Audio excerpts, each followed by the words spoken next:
Hi guys, welcome to my another blog. আমি একটু আমাদের বাহিরের দিকে অর্থাৎ আমাদের শিব মন্দিরের দিকে যাবো আর কি। তোমাদেরকে একটু ঘুরিয়ে দেখাই, চলো যাওয়া যাক সরাসরি। আর সরি, আজকে একটু সাইকেল দিয়ে যাবো আর কি। সাইকেল দিয়ে যাওয়ার সময় এই যে এইটা নিতে হবে, হাওয়া দিব সাইকেলের মধ্যে। চলো হাওয়া দিই। একটু আসবা আমার ক্যামেরাটা ধরার জন্য, একটু আসো পূর্ব। এই যে আমার ভাইটা ক্লাস 9-এ পড়ে, মানে 10-এ উত্তীর্ণ হবে আর কি। আর ক্লাস 9 শেষ ওর। আর আমার জন্য তোমরা তো সবাই জানোই, আর আমার জন্য দোয়া বা আশীর্বাদ করবে। আমি টেস্ট পরীক্ষা দিতেছি, এইচএসসি দিব আর কি। তো আর 4 মাস পর চলো যাওয়া যাক। তো শিব মন্দির বেশি আর দূরে নেই,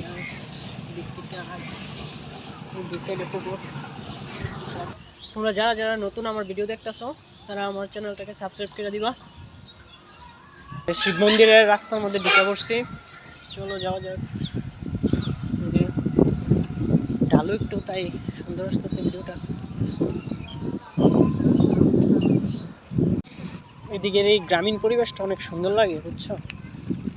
আর সামনের যে গাছগুলো দেখতেছো, এই জায়গার রাস্তাটা আমার কাছে খুবই পছন্দের একটা রাস্তা। আমি মাঝে মধ্যে এই জায়গায় আসি। এই রাস্তাটা একটা ভিডিও বানাইছিলাম অবশ্য, তোমরা দেখছিলা।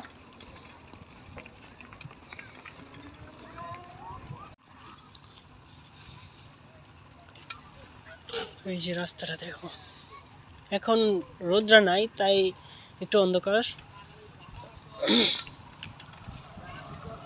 রোদ না থাকার কারণে এই জায়গায় একটু অন্ধকার অন্ধকার, আর এত একটা ভালো লাগতেছে না। রোদ থাকলে বুঝতে কিরকম লাগতো, আমার ওই ভিডিওটা দেখলে বুঝতে পারবা।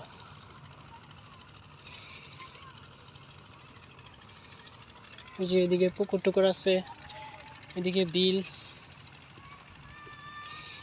জোয়ারের পানি আসে এদিক দিয়া, অনেক সুন্দর। আর ওই যে সামনে ইটের ভাটা আছে, আমার প্রথম ভিডিওটা দেখলে বুঝতে পারবা।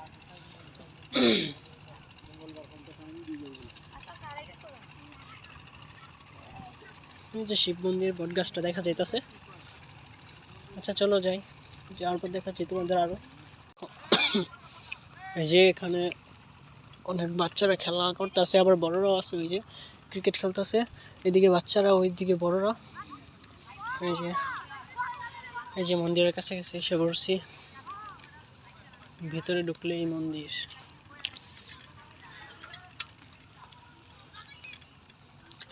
চলো যাওয়া যাক। গাছ সবই আছে এদিকে, তোমার কাঁঠাল গাছ, তারপর আম গাছ সবই আছে। তো তোমাদের মন্দিরগুলো দেখাই। যে এটা স্বর্গীয় জগবন্ধু দাস, জগবন্ধু দাসের মন্দির।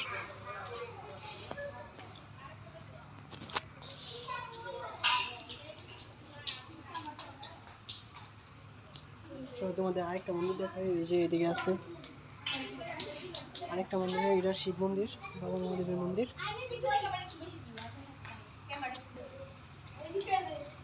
এই যে বাবা ভোলানাথ।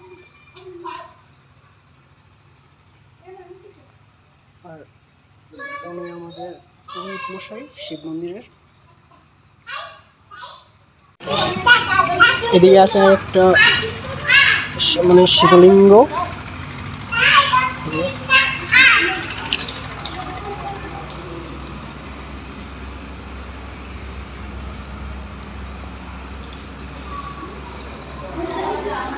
এদিকে আছে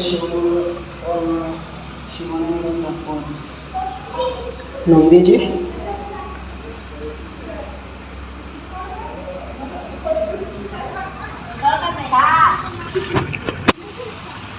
এদিকে আছে টিউবওয়েলের জায়গা, মানে অনুষ্ঠান হলে এই জায়গার মধ্যে সবাই হাত থালা বাসন ধোয়ার জায়গার কি এটা।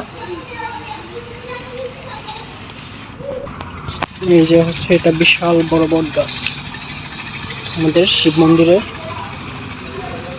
একটা জাগ্রত বট গাছ।